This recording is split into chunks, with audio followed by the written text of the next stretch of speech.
Hello and welcome to the Q&A edition of the CFB Super Show. I'm your host, Walter Waddell, aka Deuce85, and we are, of course, brought to you by the world famous FTN Network. Rolling solo as I do, this is the Q&A show. What we do here, we rehash a little bit about what we talked about Thursday and any additional changes, thoughts, reiterations that I may have since the Thursday show with my article out, and also answer any questions you may have.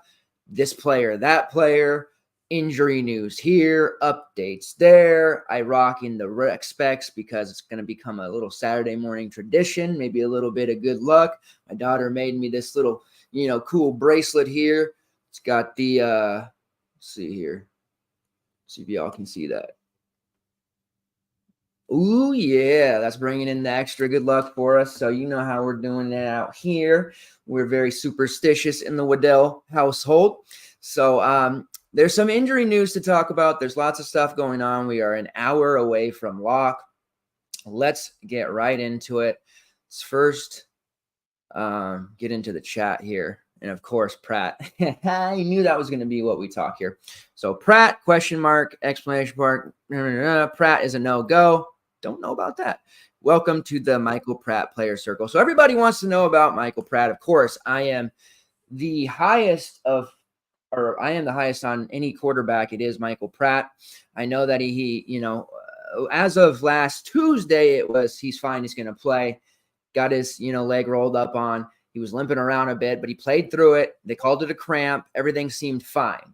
Then we hit up this morning. We wake up to game time decisions. Some people are jumping off. There's a lot of, panic and everything. So I personally think that it's a bit of a smokescreen. I think that we're going to see Michael Pratt ultimately end up playing. Missing out on this Ole Miss game, the biggest game of the season, seems kind of nonsensical to me.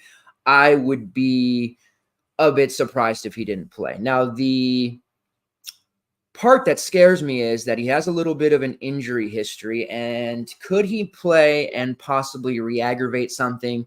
Could he play and get a new injury? Could he play and just not be 100%? That seems more likely than him not playing at all. That's still enough to push me sort of away from him. It does make me a bit upset because I already feel like Pratt was going to be a little bit lower owned, like still 15, 20%. But below the Dart, Hudson Card, Jeff Sims, maybe Shedeur Sanders group. I was really looking forward to Pratt being super ham for us at, the maybe fifth or sixth highest ownership.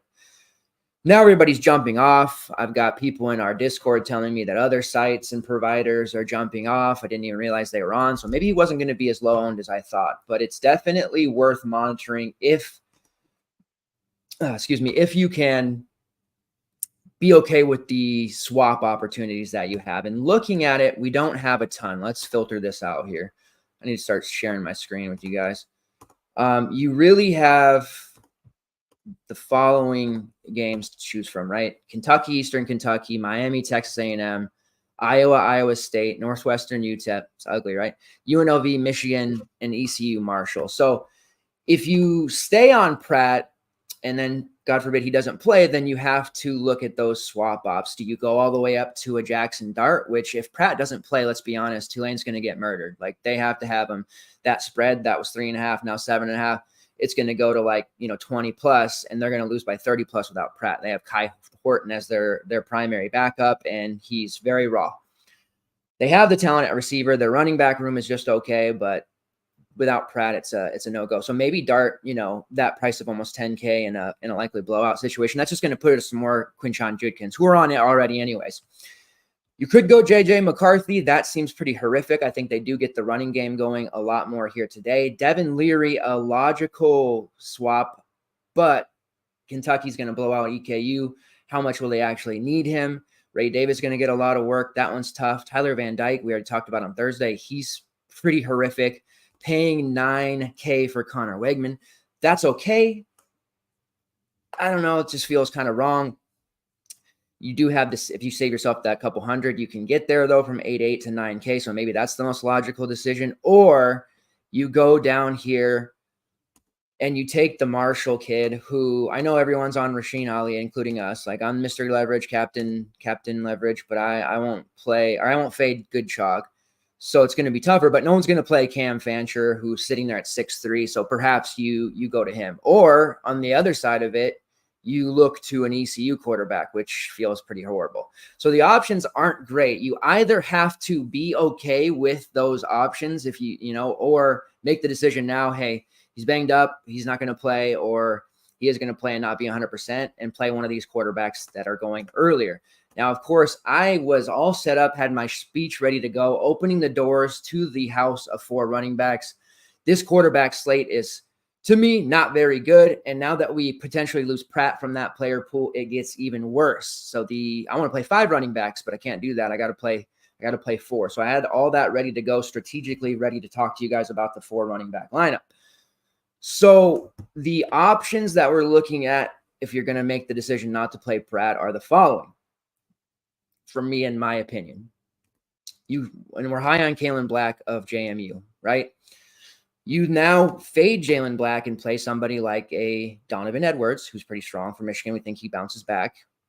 Or Kamani Vidal, who's a stud, probably not going to rush for 250 yards against, K-State today, but he's a stud. And you play the 5K quarterback for JMU, Jordan McLeod, who did start out as the backup behind Barnett, absolutely murdered in the second half, threw for 144 yards, a couple of touchdowns. He rushed a little bit. Wasn't healthy last year. Now he's healthy. Virginia's defense is awful. They couldn't defend the run at all against the Vols. McLeod, a bit of a running quarterback. Only 5K, doesn't need to do a whole lot. 200 yards, couple touchdowns. Maybe he rushes for 50 in a score. That's definitely possible. The reason I'm so high on Kalen Black is because of that Virginia rush defense. But McLeod is certainly worth a shot, worth a look. They're favored. It's not a horrible decision. I'm much higher on him now with all of this stuff that's going on. We then go into the Purdue-Virginia Tech game. We know Hudson Card at 6K is going to be relatively popular. You could play Jeff Sims with Hudson Card, and you have all this salary available to play who you want. People not really talking about on the other side, and somebody who I've just been mentioning in the Discord, I'm now a little more excited about with all the news that is happening, is Grant Wells, who we know is super inconsistent, can definitely torpedo your lineup very negatively, or he can go for 30 plus in a matchup that's really good here against Purdue. That Purdue secondary, Wells, they're going to pass a lot. They do have the running game, the tandem of Malachi Thomas and Bashil Tuden. But I think Wells isn't such a bad play after all at 7-4. I personally am pretty high on the receivers. We talked about this at length on Thursday. Allie Jennings sitting there at 6'7", who we can afford. Big time target, really, really good at Old Dominion. Crushed his old team last week. The Purdue secondary, pretty much no chance at slowing him down. And then you also have Jalen Lane sitting there. So he has a couple of good, really good, borderline elite this week targets to throw the ball to. So you have Grant Wells on the other side if you don't want to get chalky with Hudson Card. Yes, you have to pay a little bit more, but if we're going from Pratt to Wells, we now have $1,400 and change to utilize in other spots of our lineup. You could also go to Will Howard. I know people don't want to pay 9K for Will Howard. That's 100 more than Pratt. He already showed he's going to throw the ball a little bit. He can run. We've seen that from his past. Not a horrible play whatsoever. In the Nebraska-Colorado game, you have super mega chalk Jeff Sims, who is still Jeff Sims at the end of the day. I feel very weird about this game because everybody's just talking like it's a shoo-in that Colorado wins. Everybody's talking like it's a shoo-in that 4 or 5 pieces is going to be optimal. Shedeur Sanders at 9.4. It's a huge price increase. I do worry about that a little bit. I still think I'm probably not going there, but options are starting to be minimized here with Pratt status in the air. Sims, Shedeur, certainly not horrible. So for me, I'm actually really considering these 3 options now besides Pratt, and it's Jordan McLeod, Grant Wells, or Hudson Card. Still not really looking at Shedeur Sanders myself, and I'm not playing that Jeff Sims chalk. Might lose because I do fade it, but hopefully one of these other guys can get close to what he scores or what people think he's going to score. I'm still banking on Nebraska being Nebraska and Jeff Sims being Jeff Sims, in which he might rush for 100-plus yards and 2 touchdowns, which will be good. But I don't know that he's going to necessarily break this slate. So we'll see how that's going. All right. I have to get my main lineup in here in a minute. So that's kind of where my head is at with the news. Jody, what is up? How do I feel about the Wisconsin Badgers this year? I like the fact that they have a passing game now. I know they didn't really show it so much, but they have strong quarterback play, strong offensive coordinator, and Braylon Allen and Ches Malusi are still monsters. So you have to love what Wisconsin has done. They're going to be definitely very good. Quorum swap in the Superflex over Pratt. Yeah, I mean, if you're playing the two quarterbacks, definitely Quorum makes for an easy swap. Absolutely. I unfortunately won't have that option because I will have a quarterback in the quarterback slot. So those of you who are going to try out, or if you want to monitor it, some of you are new to the show, some of you are new to the house of four running backs. The last couple of seasons is a strategy that we've played with because there has been such strong running backs on the slates over the years. Sometimes it makes sense to play four of them instead of two quarterbacks. Not all the time, and it doesn't always work. And we don't do it all the time. It's a special occasion type of thing only. But this week 2, where we sit, it's definitely a time to consider that. So to answer your question, Chase, who's my second quarterback behind Pratt? It is no one. I am actually running more running backs this week than quarterbacks. So it's Pratt or it's somebody else. It's not somebody behind Pratt for me. And if you want to take a week to see how this type of lineup builds before you actually try it, 100%, do what you're comfortable with. At the end of the day, it's your money spent. But and I don't have a statistic. I don't have a number to sit here and be like 70% of the time it works every time. Sex Panther. It's just one of those things that's like the members for the last couple of years know that it has worked and it's been a very, very profitable move for us. And I think this slate it's going to work. So that's where my head's at with the running backs. I do read my chat. I read the chat and then I talk and then I come back and read the chat. I sorry that I didn't read your comment fast enough, my friend. Allie Jennings. Yep. Love Allie Jennings. That is my dude. Like I am already planning on using Allie Jennings in my main lineup prior to any changes I have to make. And now I'm kind of solidified with him. And I feel like he's going to fly under the radar compared to obviously the guys in his range, which are Colorado. Weather concerns. Miami, of course, right?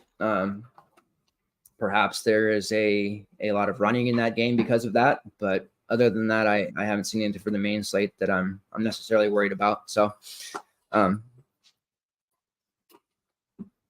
what's up?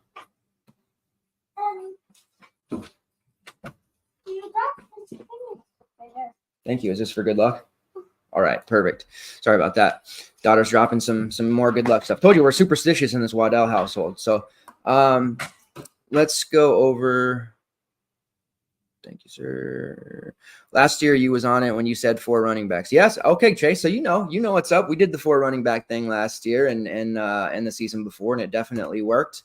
Not always, but I mean, so running backs have the ball in their hands a lot, right? So it's definitely a single entry. Maybe not, talking from. I know a lot of people when they're talking, they want like, what's the large field $1 million tournament plays? Maybe 4 running backs isn't going to be the top of the large field, heap, but you're certainly going to cash at a pretty high rate with 4 running backs on DraftKings. Jason has top 3 running backs. So obviously Rasheen Ali, not even trying to get cute with that. Quinshon Judkins, who it looks like his ownership has skyrocketed. Earlier in the week or even on Thursday, it didn't appear like maybe he was going to be quite as highly owned, but with this Pratt news, I think it's all falling into place. Money's coming in on Ole Miss. Pratt's banged up. Ole Miss will probably be running the football even more than they were planning to. So everything is kind of falling in there. So Judkins, super highly owned, but he's definitely up there behind Ali or even in front of Ali for me in terms of my favorites. I'm also really high on Kalen Black, who is the kid on James Madison. I think Virginia's defense is horrific. He's going to get the opportunity to run all over them. And then 4th for me is between Donovan Edwards, who I think bounces back and gets more work, and Michigan kind of, goes back to their running game a lot more, and Kamani Vidal of Troy, who I think is an absolute stud, is going to be the focal point of the Troy offense week in and week out. But of course, there's a tougher matchup at hand here with Kansas State. He is really cheap at 5.9, but he's up there in that top 4 or 5 for me.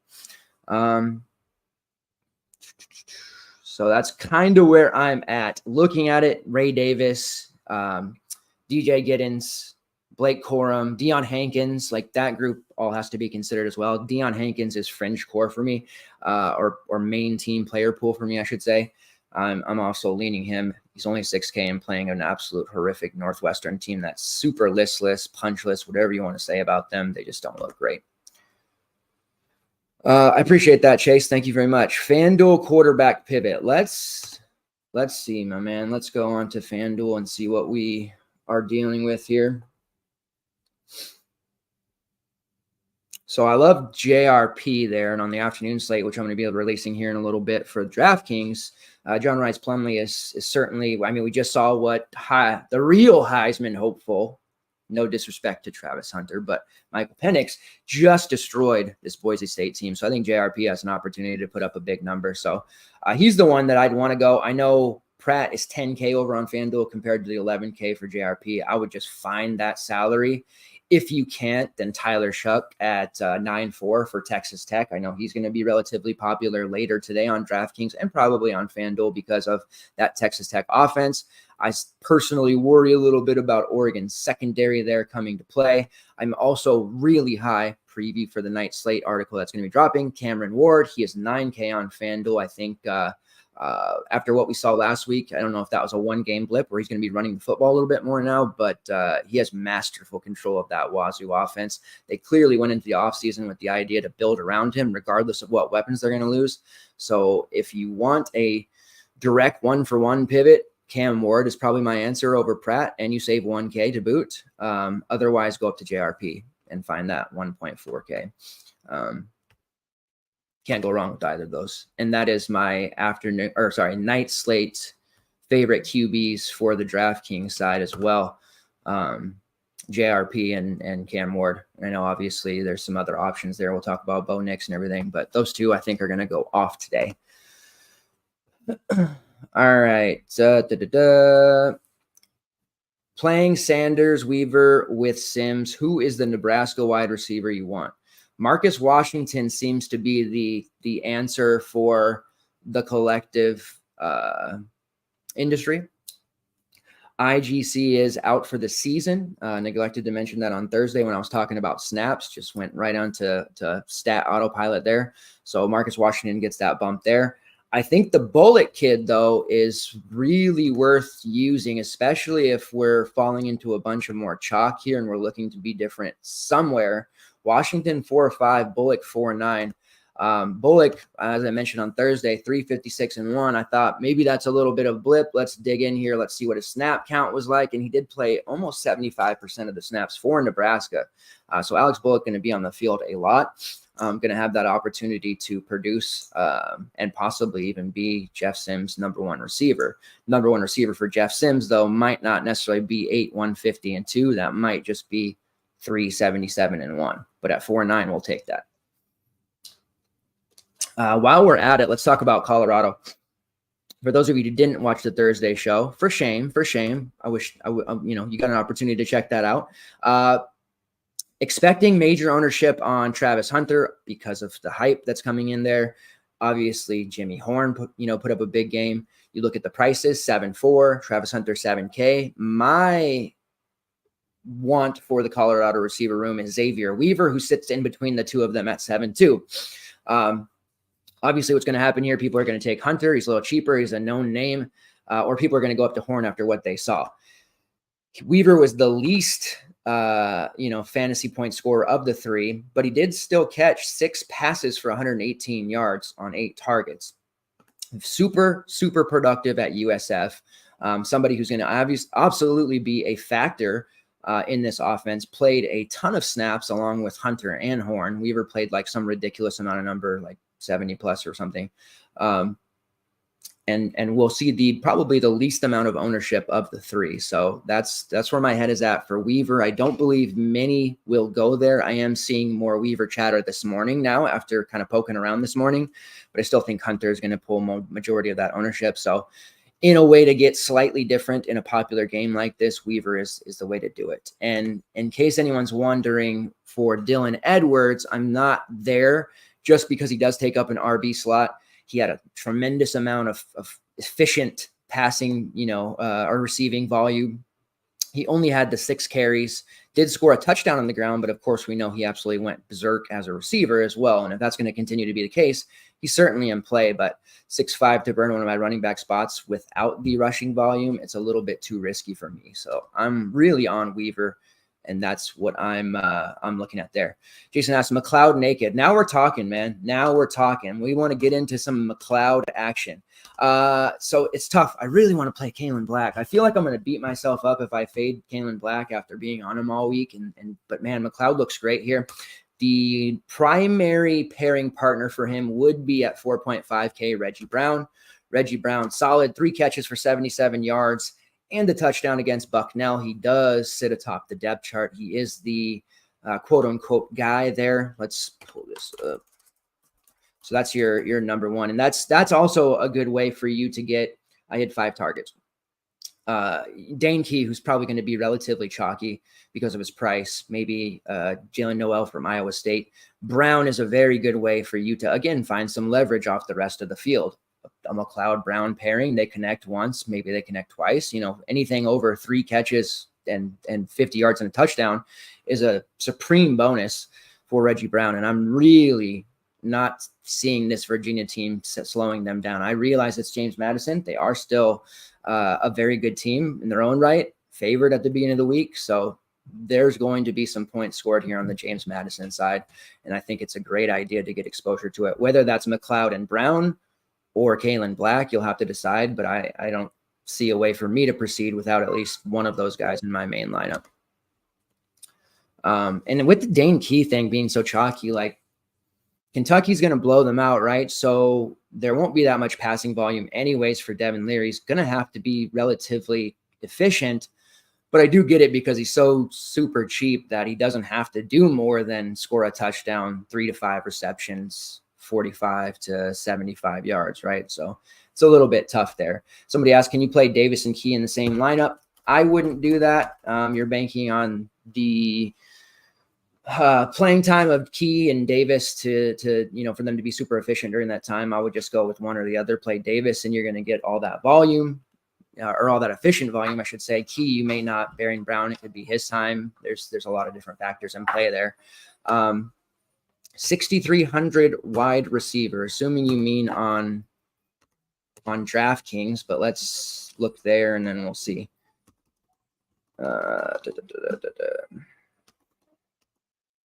So I like Jordan Watkins quite a bit. All things considering, I would have said probably Juwan Jackson, Lawrence Keys, because on Tulane of how they're priced. But at this moment in time, looking at it, I think Watkins for Ole Miss is a way to get yourself there and somebody who's a solid play. Assuming you meant on DraftKings, like I said, I don't know if you're talking about FanDuel or not, but that's where my mind would be.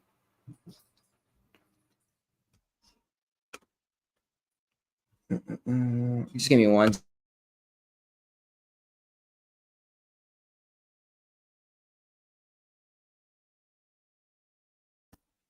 All right, sorry about that. Please help me. Do you think Notre Dame covers -3.5 first half? I hate that game for some reason. I feel like NC State's going to they're going to be on their heels in the first half, so I do like that. I feel like in the second half, they're going to kind of pull it together and make a game of things and possibly even win. But I do think in the first half, they're going to get smacked in the mouth and be taken by surprise a little bit.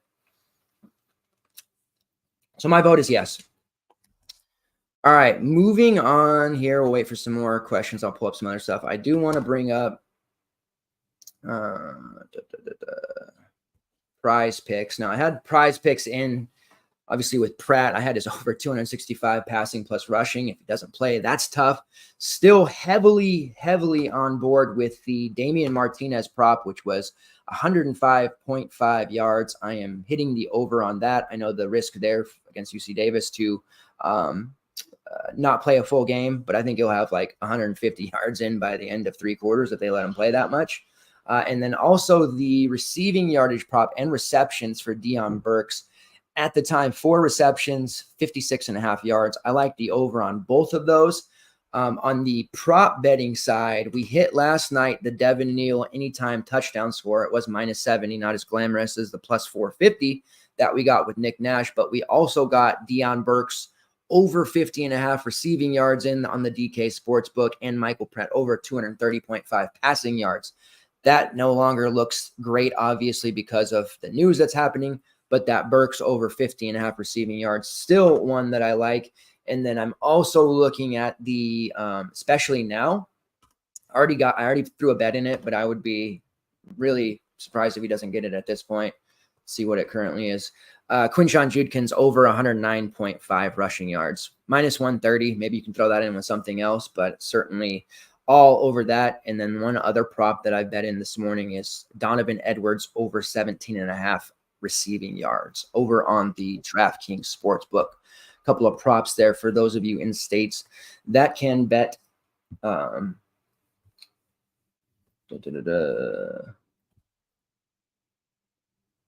right, sorry, I'm just getting a lineup in here. I don't want to be caught with my pants down. I'm scrambling here in the last minute.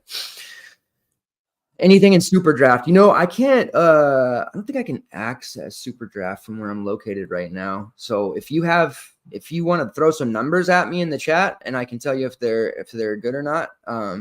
Otherwise, sorry, I don't have any Super Draft. I'll try to see if I can get into that before next week. Travis Hunter and Bullock or Dane Key and Xavier Weaver? That's a great question. Because it gives you a chalk piece in Hunter with a lower owned Bullock, perhaps, because I think Marcus Washington's going to be owned, or a chalky Dane Key and a lower owned Xavier Weaver. Well, if you are of the notion that the Nebraska game is going to shoot out like most people do, then I think you probably just want to get Bullock in there. But I do like the Xavier Weaver and Dane Key pairing there. That would be the one that I am leaning towards. Oh, the Waddell household is stirring. All right, let's see. What other questions do we got? Whatever questions do we got?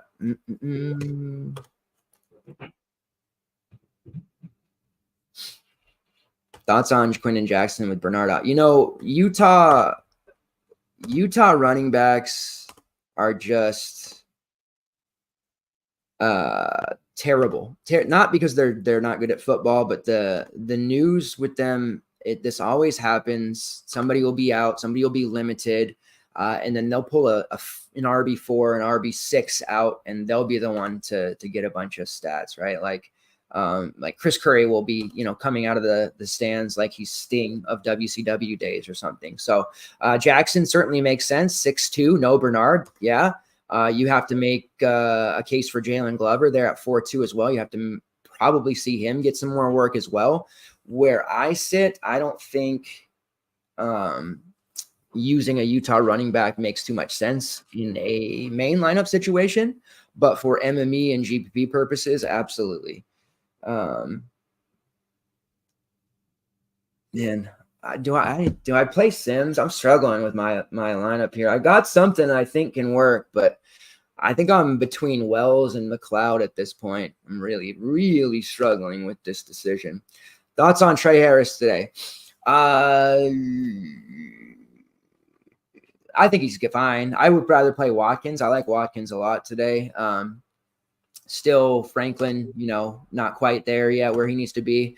We know Caden Prieskorn still on the shelf for a few more weeks at least. So I don't hate Trey Harris, 7-8. We certainly have the salary. I think people are being wise enough not to chase that performance. So it does make sense for GPPs because I think a lot of people are going to be so tied up with those Colorado pass catchers. And I also think Watkins will probably see higher ownership than him. So if you have the 7-8, which you probably do, I don't mind Trey Harris one bit. All right. B. Will says, I think I'm going to roll with Pratt. If he's ruled out, I've got enough left up to get the dart. That's one way to do it. Best Tulane receiver, Keys would be my pick there. I'm still highest on Keys. Brazel is kind of the cheaper, chalkier option. Jackson he broke a big play.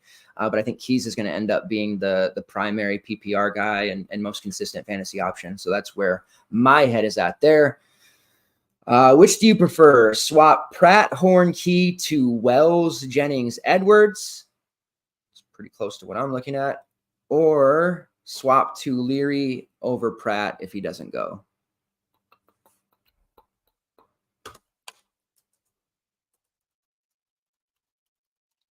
I'm really leaning towards that Wells side. Like, I'm about to pull the trigger on it, I think. Don't love it, but he's going against Purdue. Like, how does he not perform well here? And how many times have we been on like the Virginia Tech side with running backs, or you know, when he was at Marshall and he just ended up throwing like 4 touchdowns in the first half? This feels like a Wells game to me, and I hate going there so late into the day here, and that they lock about to be here. I really don't like that, but it's a conscious decision to not use Pratt, right? Which scares me to death. Absolutely scares me to death. Because I think Pratt plays, but that's where our head's at. The other option, let's see what we can do here. Next week, I'm going to start sharing my screen so you guys can play along with me. If we go McLeod, that gives us room for Deion Hankins, Kamani Vidal. So it becomes McLeod and Vidal or Hankins versus Wells and Kalen Black. Can't use Vidal in Maine, right? I don't think we can use Vidal in Maine. This is a tough one. This one is killing me. This is a killer. All right, let me just send this, put this in, I should say, and then we'll get back into it. With my lineup currently, the way it's constructed, I am landing on a Colorado receiver in my main lineup for what it's worth, and it is Xavier Weaver for what it's worth. All right. All right, we got something in that we're going to ride with, and we're going to hope for the best.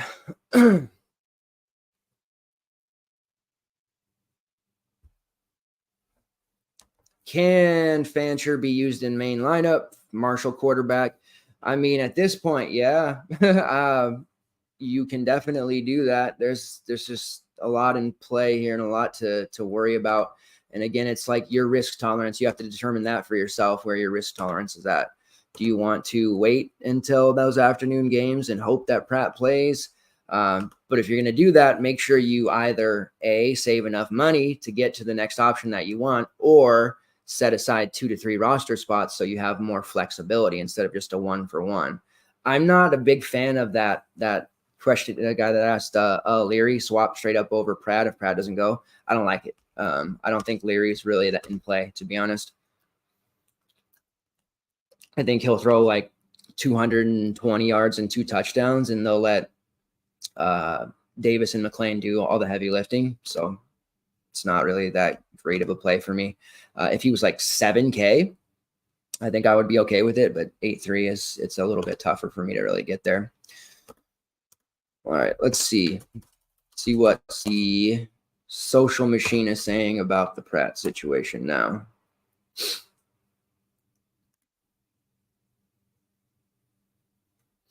A couple of Tulane beats here and a message board that I'm on. Expect Michael Pratt to do everything he can to play, but if he is that level of injured, that impacts the game regardless. See, that's what I'm saying. Like, I think he plays.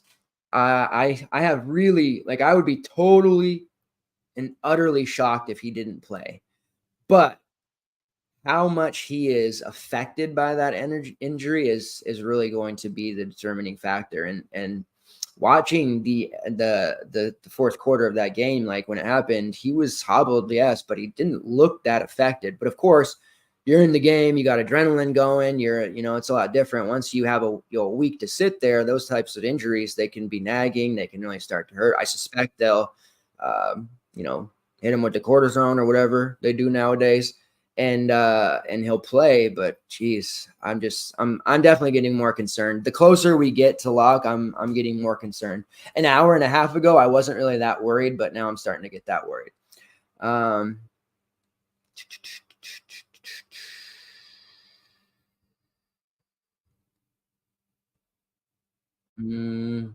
Ole Miss now -8, so that number continues to move.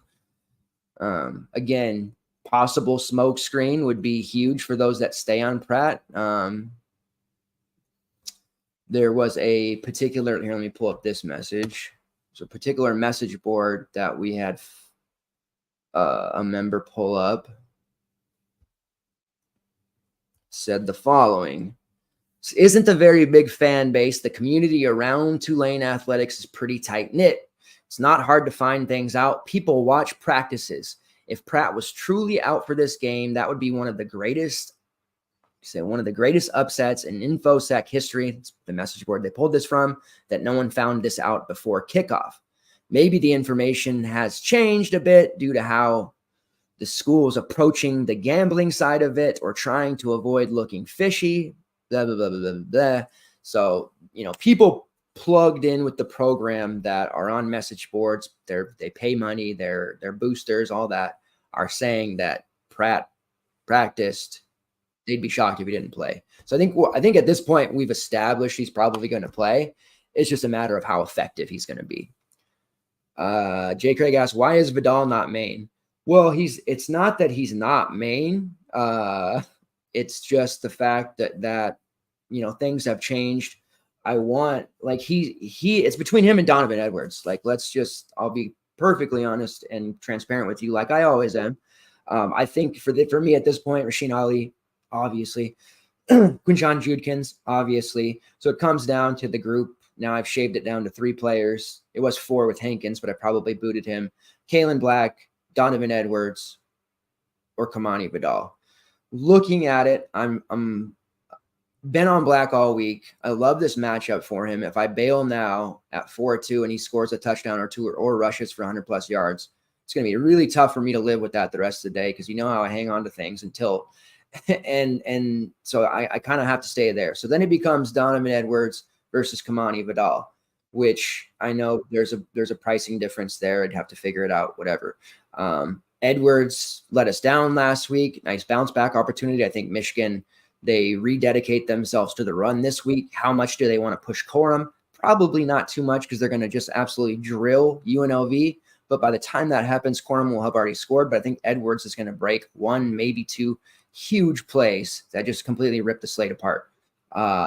With Waddell, he 250 yards. He's the rushing leader after the first week and a half, 2 weeks, week 0, and he is an absolute stud. But he has a tougher matchup, a road game, and a quarterback named Gunnar Watson, who doesn't necessarily do enough in the passing game to prevent Kansas State from stacking the defensive front line and absolutely just, soaring towards Waddell. So Waddell's going to get passing work too, though. So I'm high on him. I wrote him up high. I'm not saying he's not in main. It's basically I can't take all 3 of them with me to the ball. I have to leave somebody at the altar. And as of right now, Waddell is the one I'm walking out on. But we still have 21 minutes, and that might change by the time we get there. As of now, the 4 running backs that I am running, Judkins, Ali, we know that. Black, we know that. And Donovan Edwards. Edwards owes us after last week. But I'm still debating the choice, because Grant Wells, Kalen Black versus Kamani Waddell and Jordan McLeod. That's a real 2v2 that I'm going to sit here and think about. But at this point, it looks like Donovan Edwards is in my main. So can you play Dart, Judkins, and Harris? Trying to get all the options on the table. If you want a full stack and you think Ole Miss is just going to completely detonate, that's certainly a possibility. I would probably not do that. If Pratt were to play, and I'd say, yeah, stack it up. But at this point, I don't love the idea. I don't think Trey Harris is also going to pay off his almost 8K price tag, personally. Kind of the way I'm looking at that and feeling about it at the moment. All right, let's get this guy squared away.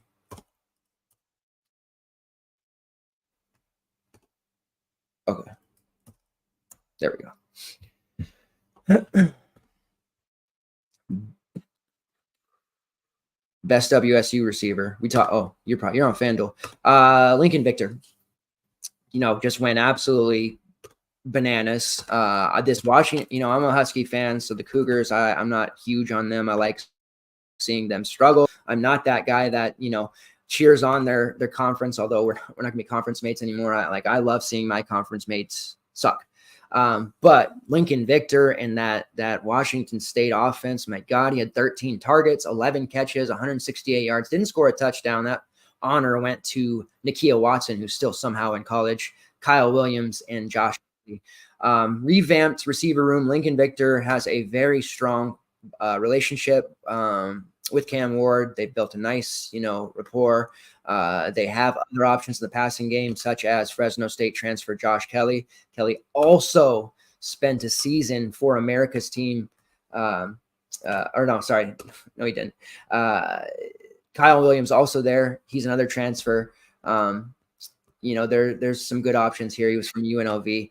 But Lincoln Victor is the guy you want. He's cheap on both sites. When you get to the afternoon slate, you're going to see that he's an absolute lock on DraftKings, and over on FanDuel, he's certainly playable there as well.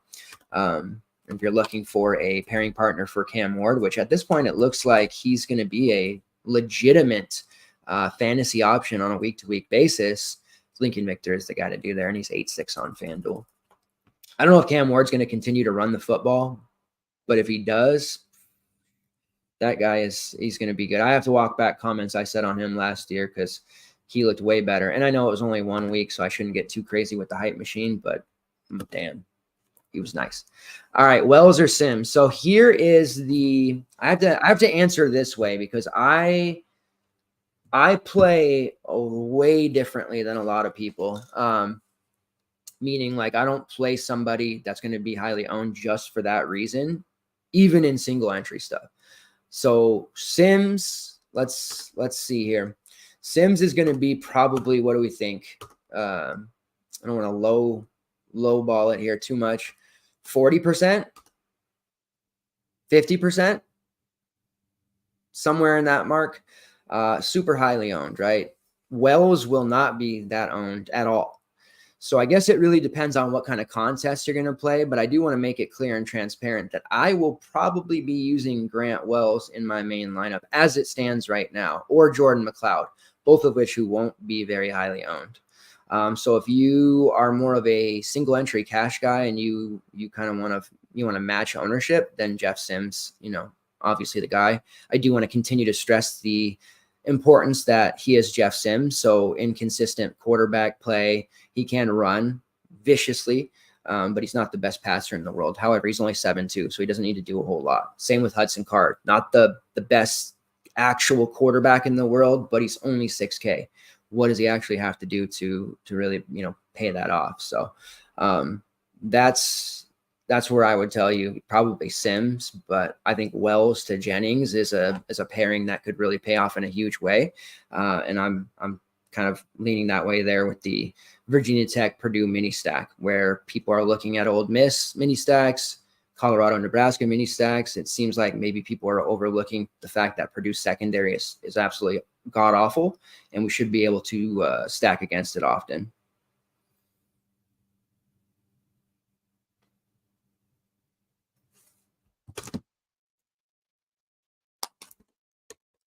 All right.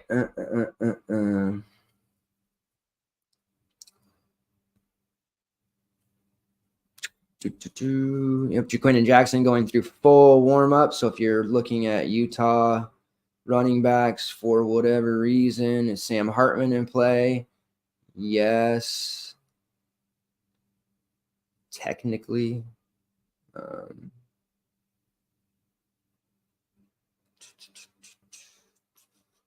If playing 3 lineups today, would you play Ali in all 3? I would say yes.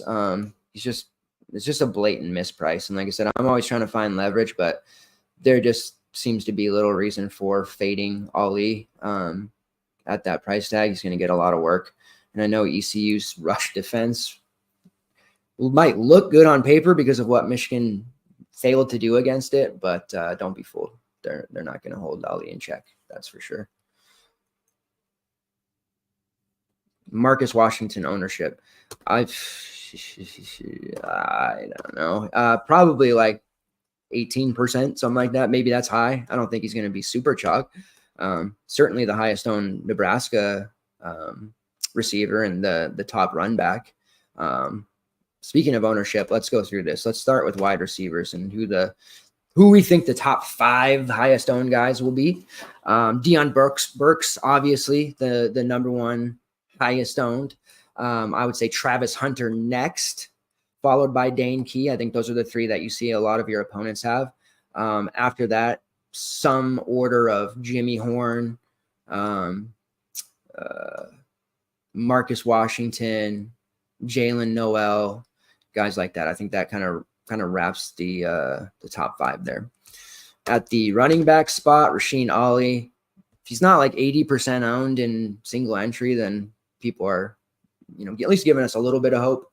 I think Ray Davis ends up being relatively chalky. I didn't think that on Thursday, but I do now. Looking at the context of the slate, I think Quinshon Judkins ends up being a top 5 highest owned running back, which upsets me because I don't think that was going to be the case earlier. Looking at other options that are going to be higher owned, Ali, Judkins, Ray Davis, probably Donovan Edwards because of his price tag, and I'll say Deion Hankins. I think people are looking at that UTEP game sort of like I am, realizing both teams are pretty horrific, honestly, especially in the passing game. But Deion Hankins just going to have such a high amount of usage at 6K. So I think we see some ownership there on him as well. And then at quarterback, this is going to be extremely tough. Jeff Sims. After that, Hudson Card, Jackson Dart. And then it gets real crazy. I would think Shedeur Sanders and Brennan Armstrong, perhaps. But I got to confess, when it comes to trying to predict ownership, it's already difficult at the collegiate level. Today for quarterbacks, it's even worse. I think outside of Sims, Card, and Dart, I think we could see some really wacky stuff. Lineups with Cam Fancher, lineups with Devin Leary. I think we're going to see some pretty wacky stuff. Maybe we even see like a JJ McCarthy end up being higher owned. It almost makes me want to go to Will Howard because there's so much uncertainty here at the position. And I think Will Howard's actually become one of the safer options on the slate, which is not something I would have ever thought 2 years ago I'd be saying at this moment in time.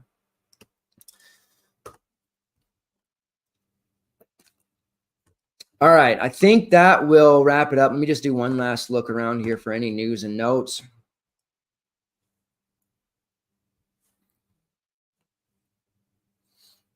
Kai Horton warming or not warming up, but Kai Horton. This guy says, those who think this is on Twitter. Those who think Tulane has no chance without Michael Pratt don't know how good Kai Horton is. Yeah, but he's super raw and he's going to be totally lost in the moment. So it's not good. Really not good without Michael Pratt whatsoever.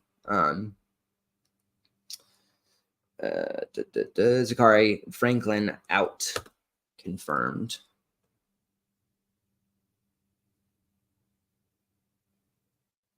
Okay.